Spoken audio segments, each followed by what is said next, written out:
Hey there, it's Joanna, your slightly frazzled host of Transformative Journeys. We're skipping the usual structure for a little snack episode this week because, well, full transparency, I had a bit of a day. And I thought you probably have them sometimes too. You know, those days where you find yourself muttering, I should know better. Well, internally, you're spiraling? Yeah, those days. Well, if some days stink so bad that no amount of mindfulness while sitting in your flower beds will cover up the smell, you, my friends, are in a good company here.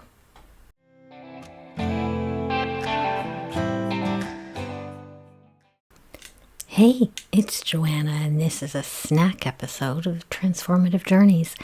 These snack episodes are short and real, little bite-sized moments of honesty and my personal reflections when the messy middle of life shows up. Hopefully they give you a bit of encouragement for those days when life just feels like too much and your emotional toolbox is totally MIA.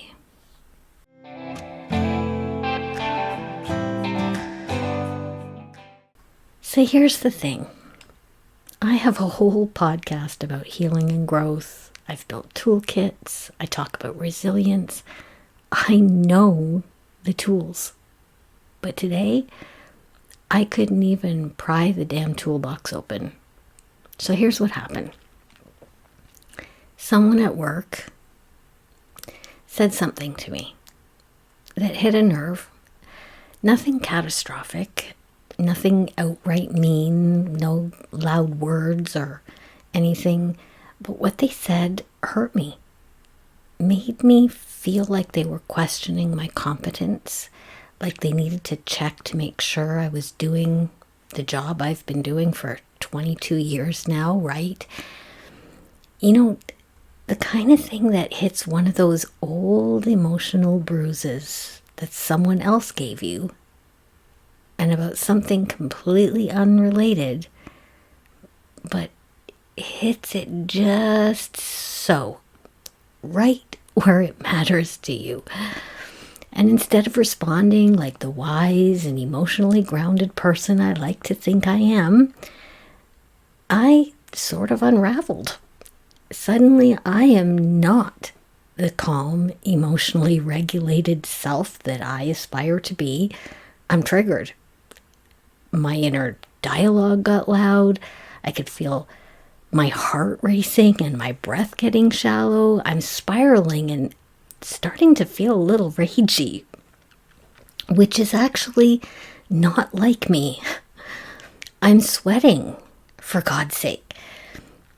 And all the tools that I usually talk about on this podcast, yeah, I couldn't even find the damn toolbox. It's like someone hid it. Probably the same person that keeps moving my phone charger and replaced my patient with pure cortisol. But here's the kicker. I knew it. I knew I was in it. I could feel myself spiraling. I could hear the voice in my head saying, "Damn it, girl, you know better." I was aware enough to know I wasn't regulated. Aware enough to know what would probably have helped, and still absolutely not doing any of those things in the moment. Because here's the truth that no one tells you when you start doing the work. Knowing better doesn't always mean you always do better. And that's not failure. That's being human. We're not robots running on optimization software. We have nervous systems, we have baggage, hormones, and occasionally questionable snacks for lunch. So if you've ever felt like you should be further along, like you should be more together by now, like maybe you're a fraud for struggling with the very things you thought you'd already healed, please hear this. please hear this. Growth is not linear. Healing isn't perfect. And nobody, and I mean nobody, has their shit together all the time. Not me, not the influencers, not your therapist, not even your super zen cousin who goes on meditation retreats and swears by ice baths and turmeric enemas.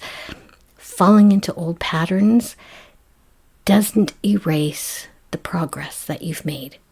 It just means you're still human. It means life still gets messy. And it means you've probably made yourself overdue for some rest, some reflection, or a coffee intravenous. You can still be wise and wildly imperfect. You can be healing and still have days where the toolbox is buried under sarcasm and bad coping mechanisms. It doesn't mean you failed. It means you're doing the work in real time, not some sanitized, filtered, Pinterest perfect version of life. Growth does not mean you never struggle. It means you notice it a little sooner. It means you come back to center just a little bit faster. It means you're aware when you're stumbling, maybe even falling. But when you know you've got the tools, even if your hands are too sweaty to pick them up right now, you know you can bushwhack your way back to level ground again. You don't need to have your shit together all the time to be resilient.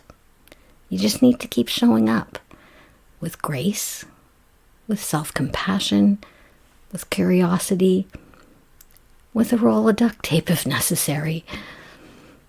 If you're someone who struggles with guilt when you don't have it all together, you're going to want to check out next week's full-length episode, Choosing Yourself Without Guilt, Why Your Healing Isn't Selfish. And let me tell you, this one is one of the juiciest, most honest episodes I've done yet. We're diving deep into that inner tug of war that so many of us feel between self-preservation and the shame of letting someone down. And we're unpacking the science and the soul behind why choosing yourself matters. So, if today was a mess for you too, or last Monday, or whichever day a shitstorm hits you next, you're not alone. You're not failing, and you're not the only one who sometimes forgets how to use the tools in your own damn toolbox. So for now, take a breath. You don't need to be perfect to be worthy. You don't have to have it all together to be growing. You're in good company here. And if this little moment of messy truth has helped you feel a little bit more seen today, I'd be honored if you'd share some love by sharing the episode with someone. And if you're feeling a little generous, you can toss something into my digital tip jar. There's a link in the show notes. Or you can just keep showing up with me. That's more than enough. Thanks for being here. You've got this. And you are in good company. Talk to you soon.